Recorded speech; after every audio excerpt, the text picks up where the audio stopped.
আন্দোলন আরম্ভ হয়েছে, বিটিএডি ট্যাক্স লোয়া হয়েছে, মাটির কারণে খাজনা নলয়, যদি খাজনা নলয় ইনকাম সার্টিফিকেট না পায়, ইনকাম সার্টিফিকেট না পালে কলেজ এডমিশন নোয়া নাই। আজির দিনত উলফার সমস্যার সমাধান হওয়া নাই, আজির দিন আদিবাসী সমস্যার সমাধান হওয়া নাই, 6 জনগোষ্ঠীর সমস্যার সমাধান হওয়া নাই, কারো সমস্যার সমাধান হওয়া নাই। এই কারণে কইছো যে আপনারা সমস্যার সমাধান করো, সবক লই রাজনীতি করি, যদি কিবা প্রতিভা বিচারে আপনার ঠিয়া হয়েছিল না, একদিন যা খবর লইছে না, কোনোদিন খবর লইছে আপনার লোয়া নাই। আপনার লোক একমাত্র হিন্দুত্ব নামক হিন্দুত্ব ব্যবসায় হিসেবে লই বাঙালি হিন্দু যে হ্যারাসমেন্ট আছে তার প্রতিত্তর কারণে আপনার লোক কোনোদিন কাম করা নাই। এই কারণে আমি কইছো আজি সরকারে গুর্খা বায়কলক তেওঁলোক ইন্ডিজিনাস মর্যাদা দিছে, ওয়েলকাম, ভাল কথা, আমি তেওঁলোক মানে সন্মান জানাইছো সরকারক। কিন্তু বাঙালি হিন্দুসকলে কি পাপ কৰিছে? আপোনালোকে হিন্দুৰ নামত চৰকাৰ চলাই আছে, বাঙালি হিন্দুসকলক আপোনালোকে মানে হিন্দুস্তানৰ নাগৰিক বুলি কৈ আছে। আপোনালোকৰ মতেতো দেশ বিভাজনে হোৱা নাই, দেশ বিভাজন কৰিছে কংগ্ৰেছে বুলি কয় আপোনালোকে। আজিলৈকে আপোনালোকে যিজন মানুহক লৈ আপোনালোকে আজিৰ দিনত শ্যামা প্ৰসাদ মুখাৰ্জীৰ জনসংঘৰ প্ৰতিষ্ঠাপক, তেওঁক আপোনালোকে গৰ্ব কৰে। আজিলৈকে শ্যামা প্ৰসাদ মুখাৰ্জীৰ মৃত্যুৰ ৰহস্য আপোনালোকে উদ্ঘাটন কৰিব পৰা নাই। নেতাজী সুভাষ চন্দ্ৰ বোস এই দেশৰ প্ৰথম প্ৰধানমন্ত্ৰী বুলি আপোনালোকে স্বীকৃতি দিছে, নেতাজী সুভাষ চন্দ্ৰ বোসৰ নামত আজিলৈকে আপোনালোকে তেওঁৰ মৃত্যুৰ ৰহস্য আপোনালোকে উদ্ঘাটন কৰিব পৰা নাই কিয়? আজিৰ দিনত আপোনালোকৰ মতে যদি আমি চাওঁ, তেতিয়াহ'লে আমি চাব পাৰোঁ যে আপোনালোকৰ মতে আমাৰ দেশখন বিভাজন হোৱা নাই। কংগ্ৰেছে বিভাজন কৰিছে হিন্দুস্তান আৰু পাকিস্তান, পাকিস্তান মুছলমানৰ কাৰণে আৰু হিন্দুস্তান হ'ল আমাৰ হিন্দুৰ কাৰণে। যদি হিন্দুৰ কাৰণে হিন্দুস্তান হয়, ইয়াতে আমাৰ বাঙালি হিন্দুসকল কিয় আজি দ্বিনাগৰিকত্বত আজিৰ দিনত আমি সন্দেহযুক্ত নাগৰিকত্বত কিয় আছো, আৰু আমি আজিৰ দিনত কিয় পতাকা উত্তোলন কৰিব লাগে নে নাই, এইটো আপোনালোকৰ পৰা উত্তৰ বিচাৰিছো। আমি আপোনালোকক ধিক্কাৰ দিছো যে হিন্দুৰ নামত ৰাজনীতি কৰি বাঙালি হিন্দুৰ বুকুত আপোনালোকে ভৰি ৰাখি আজিৰ দিনত ৰাজনীতি কৰি আছে, আৰু এই ৰাজনীতি অতি সোনকালে বন্ধ কৰিবলৈ আমি আহ্বান জনাইছো। অন্যথা কিন্তু আমি তৃণমূল কংগ্ৰেছ বহি নাথাকো। তৃণমূল কংগ্ৰেছে কিন্তু আমি গাঁৱে ভূঞে বিভিন্ন অঞ্চলত আমি অৰ্গেনাইজ কৰি আছো, আমাৰ বিজেপিৰ প্ৰকৃত স্বৰূপটো আমি কিন্তু উদগাই দি আছো।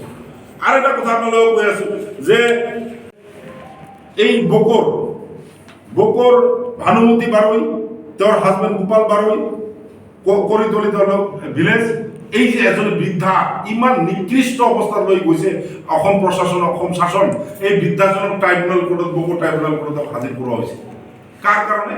একমাত্ৰ বাঙালি হিন্দু হোৱাৰ কাৰণে নেকি? আমি প্ৰশ্ন কৰিছো, আজি আমি প্ৰশ্ন কৰিছো অসম চৰকাৰক যে আমাক লৈ আপোনালোকে ৰাজনীতি, আপোনালোকে কয় যে হিন্দুৰ দল, আজি আপোনালোকে ক্লাছিফিকেশ্যন কৰিছে যে 65% ভাৰ্চেছ 35%। আজি হিন্দুসকলক আপোনালোকে আমাৰ হিন্দু বাঙালীসকলক 65%ৰ ভিতৰত ৰাখিছে নেকি? প্ৰশ্ন কৰিছো আমি হিমন্ত বিশ্ব শৰ্মা ডাঙৰীয়াক, মুখ্যমন্ত্ৰী ডাঙৰীয়াক। আপনি যদি 65%ৰ ভিতৰত ৰাখিছে, তেতিয়াহ'লে আমাৰ বাঙালি হিন্দুসকলৰ ওপৰত এনেকৈ অত্যাচাৰ কিয়? এই অমানৱিক অত্যাচাৰ কিয়? তেওঁলোকে কিয় আজি আত্মহত্যা কৰিবলৈ বাধ্য হৈ আছে? কিয় আজিৰ দিনত তেওঁলোকে ডিটেনশ্যন কেম্প 1 বাৰ 2 বাৰ 3 বাৰ তেওঁলোকে কোৰ্টত হাজিৰ হ'ব লগা পৰিস্থিতি হৈ আছে? আমি প্ৰশ্ন কৰিছো। আজি আমি প্ৰশ্ন কৰিছো যে আমাৰ এই বৃদ্ধা যিসকলে নাম এটা সৰু এটা নামৰ ভুলৰ কাৰণে তেওঁক আপোনালোকে 2 বছৰ জেল কাটিব লগা হৈছে, আপোনালোকে ভুল স্বীকাৰ কৰিছে নে? আপোনালোকে ভুল স্বীকাৰ কৰিছে নেকি? আপোনালোকৰ চৰকাৰে ভুল স্বীকাৰ কৰিছে নেকি যে আমাৰ ভুল হৈছে? যেতিয়া ভাৰতৰ ফ্ৰীডম ষ্ট্ৰাগল চলি আছে, যেতিয়া আন্দোলন চলি আছে, তেতিয়া 585 জন মানুহ নদী পাৰ কৰা হৈছিলে ইয়ালৈ আন্দামান নিকোবৰলৈ, তাতে 395 জন বাঙালি হিন্দু আছিলে, 75 জন আছিলে পাঞ্জাবী, তাতে কোনো গুজৰাটী বনিয়া আছিলে নেকি? মই প্ৰশ্ন কৰিছো। আজিৰ দিনত আপোনাৰ বনিয়া দি আৰু ধৰ্মৰ নামত, ৰামৰ নামত আপোনালোকে বিজনেছ পাতিছে। আজি অন্ধবিশ্বাসীসকলক মই প্ৰশ্ন কৰিছো, আপোনালোকৰ জৰিয়তে ক'ব বিচাৰিছো, যিসকলক টীকা লৈ এই SSR কৰি আছে, দল বজৰং দল, কিবা ৰাম সেনা, কিবা সেনা কৰি আছে, তেওঁলোকে প্ৰশ্ন কৰি আছো, এই যে মানুহবিলাক বিগত দিনত ভুক্তভোগী হৈছে, আপোনালোকে গৈছিলে নে? আপোনালোকে খবৰ একবাৰ লৈছে নে? আপোনালোকে অন্ধভক্ত হৈ আজিৰ দিনত ৰামক লৈ, যিটো আপোনালোকে ৰাম, আমি সনাতনী হিন্দু, প্ৰকৃত হিন্দু মানুহ আমি, কিন্তু আমি ৰামক লৈ আমি বিজনেছ কৰিব বিচৰা নাই।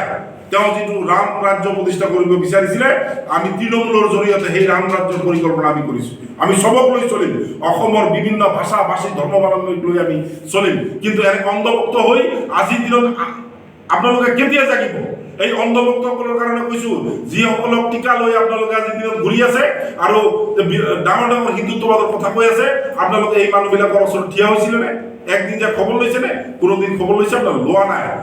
আপোনালোকে একমাত্ৰ হিন্দুত্বৰ নামত হিন্দুত্বক ব্যৱসায় হিচাপে লৈ বাঙালি হিন্দু যে হ্যাৰাসমেন্ট আছে তাৰ প্ৰত্যুত্তৰৰ কাৰণে আপোনালোকে কোনোদিন কাম কৰা নাই। সেইকাৰণে মই কৈছোঁ আজি চৰকাৰে গোৰ্খা ভাইসকলক তেওঁলোকে ইণ্ডিজিনাছ মৰ্যাদা দিছে, ৱেলকাম, ভাল হৈছে। চন্দ্ৰধৰ দাস আপোনালোকে গম পায়, ধলাই কনষ্টিটুৱেঞ্চি পৰিমল শুক্লবৈদ্য য'ৰ MLA, তেওঁ আপোনালোকে চালে তেওঁৰ বয়স 108 বছৰ, সেইজনীকো তেওঁলোকে ডি ভোটাৰ নামত হেৰাছমেণ্ট কৰিলে। ফালু দাস, অমৃত দাস, এইবিলাক নাম মিডিয়াত আহিছে, আপোনালোকে ভালকে জানে। এই মানুহবিলাকক হেৰাছমেণ্ট কৰা হ'ল। সবচে লেটেষ্ট কথা হ'ল মধুবালা নম দাস, অৰিজিনাল তেওঁৰ নাম হ'ল মধুবালা নম দাস, কিন্তু জেল খালে কোনে? মধুবালা মণ্ডল বুলি 2 বছৰ জেল জেলত থাকিব লগা হ'ল, একমাত্ৰ বিদেশী সন্দেহ, বিদেশী বুলি সন্দেহত জেলত থাকিব লগা হ'ল। এটা দুখ লগা পৰিস্থিতি অসমত হৈছে, আৰু এইটোৰ কাৰণে আজিৰ দিনত আমি ভুগিব লগা হৈছে। আৰু আমাৰ সবচে ডাঙৰ কথা হ'ল যে হিন্দু বাঙালীৰ মানে বুকুত ভৰি থৈ বিজেপিয়ে যে ৰাজনীতি কৰি আছে, তাৰ প্ৰমাণ আৰু এটা জলজল উদাহৰণ আপোনালোকক দিছোঁ। তাৰ উদাহৰণ হ'ল বুদ্ধেশ্বৰ ব্ৰহ্ম, আমাৰ খৈৰাবাৰী, তেওঁ 15 বছৰ আগত ঢুকাইছে। সেই ঢুকুৱা মানুহজনৰ নামত ডি ভোটাৰ নোটিছ আহিছে। তেওঁৰ ল'ৰা দুজনৰ নাম সুভাষ ব্ৰহ্ম আৰু বিশম্বৰ ব্ৰহ্ম, তেওঁলোকৰ নামত ডি ভোটাৰ নোটিছ আহিছে। এই যে এটা দুখ লগা পৰিস্থিতি, এই যে আমাৰ অৱস্থা, এই অৱস্থাটো আমি কাক যাই কম? আজি তেওঁলোকে বিজেপিয়ে বাঙালীক লৈ যে নিকৃষ্ট ৰাজনীতি কৰিছে তাৰে উদাহৰণ। আজি দিনত আমি আহ্বান কৰিছোঁ যে এনেকে ডি ভোটাৰ নোটিছ নিদি আপোনালোকে যেনেকে গুলিয়াই মাৰি আছে মানুহক, আমাৰ বাঙালী হিন্দুসকলকো গুলিয়াই আপোনালোকে ৰাস্তাত থিয় কৰাই মাৰি দিয়ক, তেতিয়াহ'লে বাঙালী হিন্দুসকলে শান্তি পাব। আজিৰ দিনত ডিটেনশ্যন কেম্পত গোপাল দাস এই ডি ভোটাৰ নোটিছৰ কাৰণে আজি গোপাল দাস খৈৰাবাৰী ডুবাইছে, আত্মহত্যা কৰিছে। নিৰুৎপৰণ দাস খাৰুপেটীয়া এডভোকেট এজন, আপোনালোকে আমি হয়তো বহুতে কয় যে গৰীব শ্ৰেণীৰ মানুহ কোনো দিক বিক নাপায়, তেওঁলোকে চুইচাইড কৰি মৰি যায়, কিন্তু এই যে নিৰুৎপৰণ দাস এজন এডভোকেট, তেওঁ একমাত্ৰ ডি ভোটাৰৰ কলংক সহিব নোৱাৰি তেওঁ আত্মহত্যা কৰি মৰিলে। এইবিলাকৰ দায় কোনে ল'ব? চৰকাৰক আমি কৈছোঁ এইবিলাকৰ দায় কোনে ল'ব? সেইকাৰণে কৈছোঁ যে আজাদী কা অমৃত মহোৎসৱ বুলি আপোনালোকে যিটো কৰিবলৈ লৈছে, মানুহক জোৰ জবস্তি আজি চাউল নিদিয়ে, এটা তিৰংগা পতাকা নানিলে। আজি ৰেলৱে কৰ্মচাৰীসকলক 50 টকাকৈ আপোনালোকে কাটিছে, গলত ধৰি আপোনালোকে পইচা কৰি আছে আৰু পলেষ্টাৰ কাপোৰ দি আছে, বিজনেছ পাতি লৈছে আপোনালোকে। সেইকাৰণে কৈছোঁ যে আমাৰ ডি ভোটাৰ নোটিছ থকা মানুহবিলাকে কি কৰিব? অমৃত মহোৎসৱ পালন কৰিব, পতাকা উদযাপন কৰিব, তেওঁলোকৰ কাৰণে আপোনালোকে সুকীয়া ব্যৱস্থা কৰিছে। মই আপোনালোকক আৰু এটা কথা ক'ব বিচাৰিছোঁ, আজি কাশ্মীৰ ফাইল চোৱাৰ কাৰণে আমাৰ চৰকাৰে বাধ্য কৰালে কাশ্মীৰ ফাইল চাব লাগে। হিন্দু পণ্ডিতসকলৰ ওপৰত কাশ্মীৰত অত্যাচাৰ হৈছে।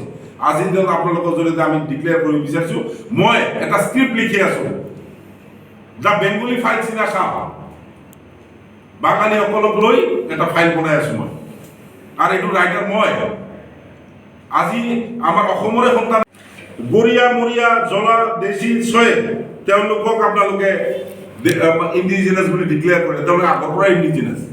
আজি আপোনালোকৰ কিছুমান নেতা পালি নেতাই সদায় মুছলিমক গালি পাৰি থাকে, আপোনালোকৰ কিছুমান নেতাই সদায় মুছলিমক গালি পাৰি থাকে, কিন্তু আজিৰ দিনত আপোনালোকে তেওঁলোকক খিলঞ্জীয়াৰ মৰ্যাদা দিছে, যথেষ্ট ভাল কাম কৰিছে, ৱেলকাম জনাইছোঁ।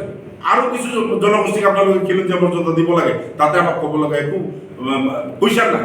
কিন্তু আমাৰ বাঙালী হিন্দুসকলে কি অন্যায় কৰিছে? আমাৰ ষ্টেটাছটো কি? আমাৰ অসমত কি ষ্টেটাছ আমি জানিব বিচাৰিছোঁ। আজি আমাৰ ষ্টেটাছ লেছ কৰিছে। আজি আধাৰ কাৰ্ড নহয়, আজি এই NRCৰ পৰা 20 লক্ষ মানুহ নাম বাদ পৰিছে, তাৰ মাজৰ পৰা 12 লাখ 13 লাখ হিন্দু বাঙালীৰ নাম বাদ পৰিছে। তেওঁলোকৰ আধাৰ কাৰ্ড নহয়, আধাৰ কাৰ্ড নোহোৱাৰ লগে লগে বিভিন্ন ডকুমেণ্টছ, আজি আপোনালোকে কৈছে যে আমাৰ PRC নালাগে, হিমন্ত বিশ্ব শৰ্মা ডাঙৰীয়া কৈছে PRC নালাগে। মোৰ ভাতিজা এজন ITIত এডমিশ্যন ল'বলৈ চেষ্টা কৰি আছে, তেওঁ PRCৰ কাৰণে বাধ্য কৰাইছে। 16 আগষ্টৰ ভিতৰত যদি PRC নহয় তেতিয়াহ'লে কিন্তু এডমিশ্যন ল'ব নোৱাৰে। আধাৰ কাৰ্ড নহ'লে PRC কেনেকৈ হ'ব? আধাৰ কাৰ্ড বঞ্চিত কৰি আছে। এইটো এটা ডাঙৰ সমস্যা আমাৰ বাঙালী হিন্দুৰ কাৰণে হৈছে। আৰু ৰেচন কাৰ্ডত নাম নাহে, আধাৰ কাৰ্ড নহ'লে ৰেচন কাৰ্ড নহয়, পান কাৰ্ড নহয়, ভোটাৰ ID নহয়, এই এটা চিটুৱেশ্যন আমাৰ হৈছে।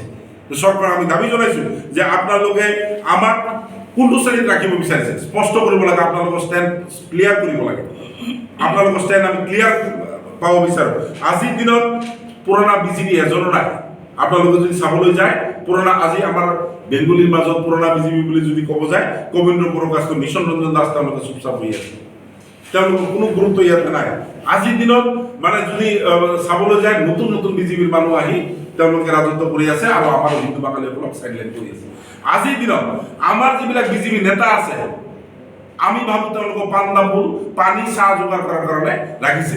যেনেকৈ আমাৰ ডক্টৰ ৰাজদীপ ৰয়, আমি কেতিয়াবা আপোনালোকে পাইছে নে মিডিয়া পোৱা নাই বাঙালী সমস্যা লৈ মাত মাতা পোৱা নাই আজিৰ দিনত আমাৰ এমএলএ মন্ত্ৰীসকল আছে পৰিমল শুক্লবৈদ্য আজিৰ দিনত কোনো বাঙালী সমস্যা লৈ মাত মাতা নাই আৰু বিটিএডি দুই এজন এমএলএ ইএম আছে তেওঁলোকে টকা কামাই আছে তেওঁলোকে ডি বুটা নোটিছ পালে তেওঁলোকক বিভিন্ন ঘৰত যায় কয় টকা পইচা খৰচা কৰিম আপোনালোকে টকা পইচা দি বাঙালীসকলক আৰু অপমানিত নকৰিব আপোনালোকৰ টকা পইচা আমি গম পাইছো কিন্তু এই টকা পইচা দি বাঙালীসকলক কিনাৰ চেষ্টা নকৰিব আজি আমাৰ কিছুমান সংগঠন আমি দেখা পাওঁ এই বিজেপিৰ এমএলএ বিলাকৰ কোলাত বহি আমাৰ জাতীয় কোলাত বহি তেওঁলোকে কয় আমি আগতো বিজেপিৰ লগত আছিলো এতিয়াও আছো স্বাধীনতা থাকিম লাজ লাগিব লাগে আজি বিজেপিয়ে যে আমাক ধ্বংসৰ পথলৈ লৈ যাই আছে এই অন্ধবিশ্বাসীসকলক মই কৈছো যে আপোনালোকৰ মা ভনীসকলৰ লগত যেতিয়া ডিপুটাৰ নোটিছ আহিব যেতিয়া আত্মহত্যা কৰিব তেতিয়া আপোনালোকে জাগিব নহলে আজিলৈকে আপোনালোকে কিন্তু জগা নাই আৰু আপোনালোকে এনেকে যদি আপোনালোকে চৰিত্ৰ থাকে তেতিয়াহ'লে কৰাৰ পিছত আমাৰ তেতিয়াৰ বিজেপিৰ প্ৰদেশ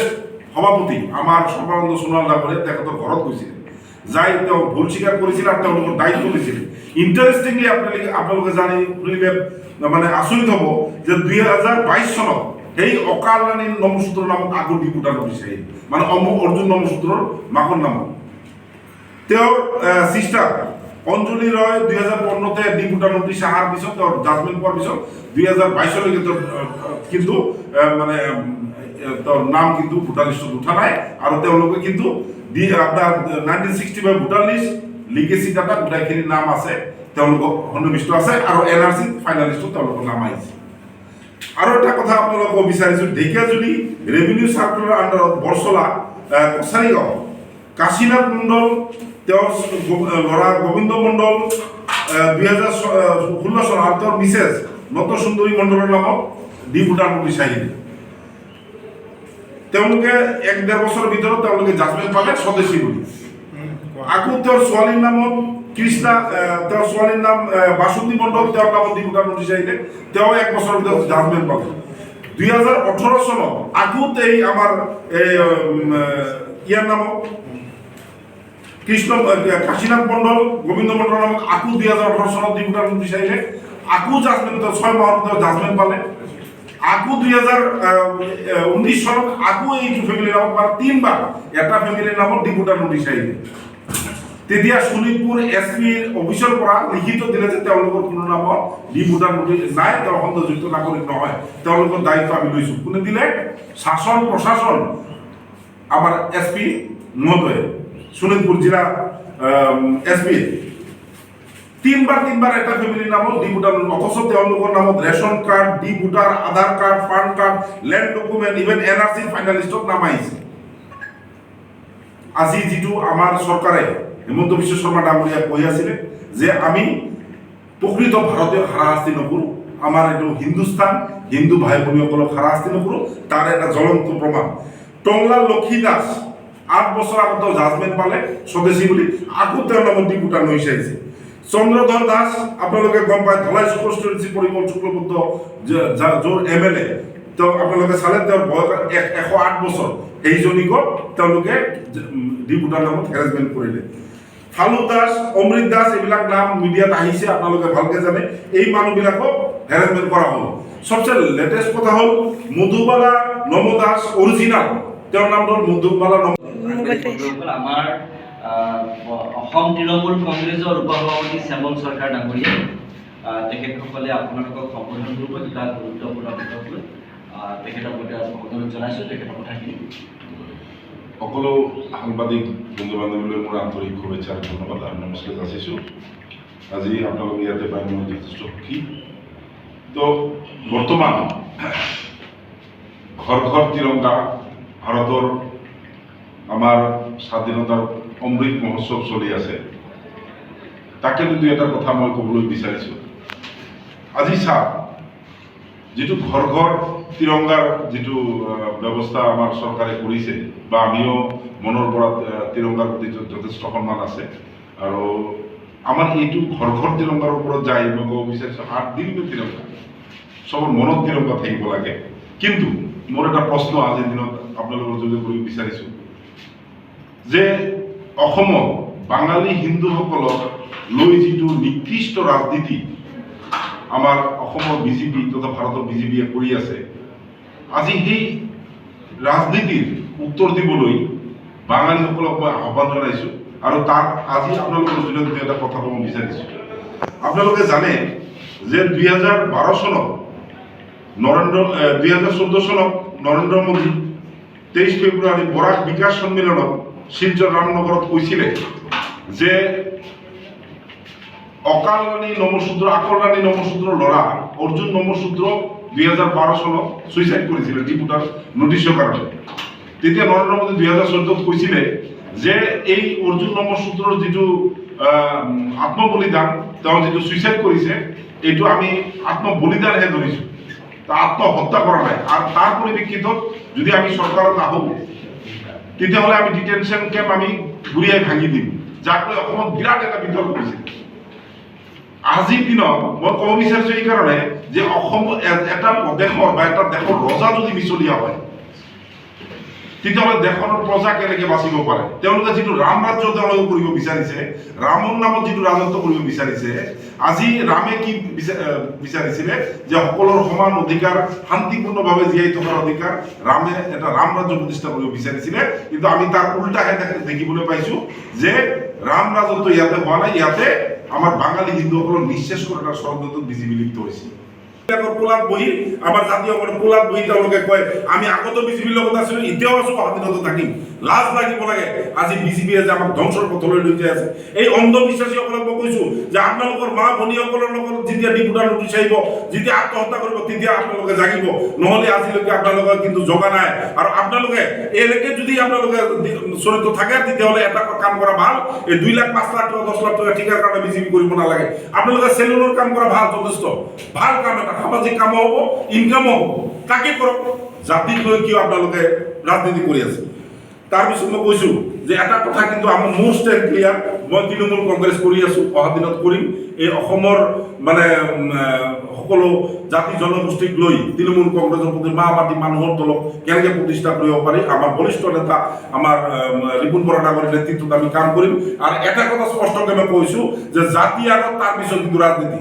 জাতিক বাদ দি আমি ৰাজনীতি নকৰোঁ, জাতি থাকিলে আমাৰ ৰাজনীতি নহয়। এইটো কথা অকল শ্যামল চৰকাৰে কোৱা নাই, আপোনালোকৰ মাজৰ পৰাও কৈছে তেখেত ৰমাকান্ত দেউৰীয়ে কিন্তু স্পষ্টকৈ কৈছে যদি আমাৰ জাতি নাথাকে আমি ৰাজনীতি কাক লৈ কৰিম। আমাৰ সংগঠনৰ লিডাৰ কৰ্মীসকলেও জানিব লাগে যে বিভিন্ন সংগঠনৰ নেতা কৰ্মী তেওঁলোকৰ সমস্যালৈ কেনেকৈ মাত মাতি আছে। আজি গকুল বৰ্মন কুচৰাজ মুন্সিৰ সমস্যালৈ দিল্লী ধৰ্ণা দিছে, তেওঁ কুচৰাজ মুন্সি তেওঁ এজন কাউন্সিলৰ চিফ হৈ আছে, তেওঁকো মই ধন্যবাদ জনাইছোঁ। তাৰপিছত মই 2 এটা কথা BTADৰ কথা ক'ব বিচাৰিছোঁ। আজি BTAD হৈছে, BTADত চাউল নিদিয়ে, এটা তিৰংগা পতাকা নানিলে।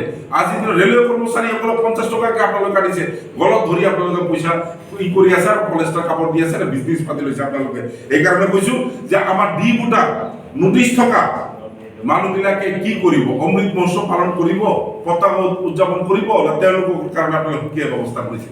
মই আপোনালোকক আৰু এটা কথা ক'ব বিচাৰিছোঁ, আজি কাশ্মীৰ ফাইল চোৱাৰ কাৰণে আমাৰ চৰকাৰে বাধ্য কৰা নাই, কাশ্মীৰ ফাইল চাব লাগে। হিন্দু পণ্ডিতসকলৰ ওপৰত কাশ্মীৰত অত্যাচাৰ হৈছে। আজিৰ দিনত আপোনালোকৰ জৰিয়তে আমি ডিক্লেয়াৰ কৰিব বিচাৰিছোঁ, মই এটা স্ক্ৰিপ্ট লিখি আছোঁ, the Bengali files in Assam.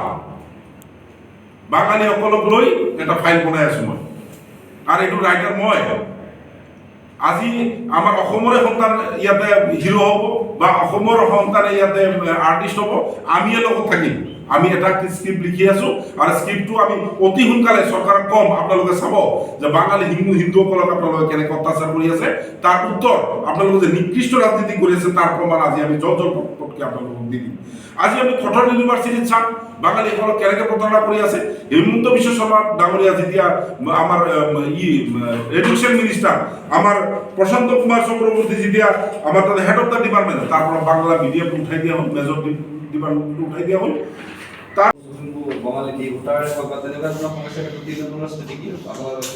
এটা বস্তু আমাৰ স্পষ্ট, আমাৰ হিন্দু মুছলিমৰ ৰাজনীতি আমি নকৰোঁ।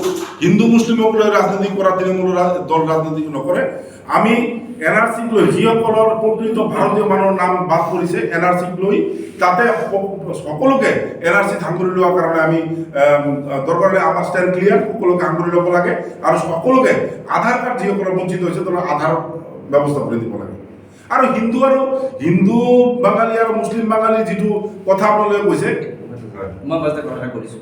এইটো যিটো কথা সুধিছে আমাৰ তৃণমূল দলৰ এটা স্পষ্ট কথা অসম চুক্তিৰ ইতিমধ্যে এটা ভিত্তিবৰ্ষ ঠিক কৰা হৈছে আৰু সেই ভিত্তিবৰ্ষৰ ভিত্তিত ইয়াত ভিত্তিবৰ্ষৰ পূৰ্বে যিসকল আছে সেইবোৰ ইয়াত চলেহি ভিত্তিবৰ্ষৰ পিছত যিসকল আছে তেওঁলোকক চিনাক্তভাৱে বহিষ্কাৰ কৰা তেওঁলোকৰ এনআৰচিত নাম থাকিব নালাগে তেওঁৰ ভোটাৰ লিষ্টৰ নাম থকাটো নিবিচাৰোঁ আমাৰ স্পষ্ট বক্তব্য অসম চুক্তি আমি মানিছোঁ হয় ৰাইট আৰু এটা বস্তু আপোনালোকক কওঁ যে ধলা শদিয়া কাণ্ডৰ আজিলৈকে কালবিধ ধৰিব পৰা নাই জাষ্টিছ ডিলেড জাষ্টিছ ডিনাই বুলি কয় আজিৰ দিনত নগাঁৱৰ ইনচিডেণ্টত সুজিত দে কেঞ্চাৰ পেচেণ্ট বিনা ট্ৰিটমেণ্টত হস্পিটেলত মৰিছে আপোনালোকে জানে ভিডিঅ'ত এইটো তেওঁলোক ফেমিলিৰ তেওঁলোকে দাবী কৰিছে যে ট্ৰিটমেণ্ট পোৱা নাই আজি বায়'মেট্ৰিক আধাৰ কাৰ্ডৰ প্ৰব্লেম লৈ আজি আমাৰ মানুহ ভুগি আছে এই সমস্যাবিলাক বিজেপি চৰকাৰে কেতিয়া সমাধান কৰিব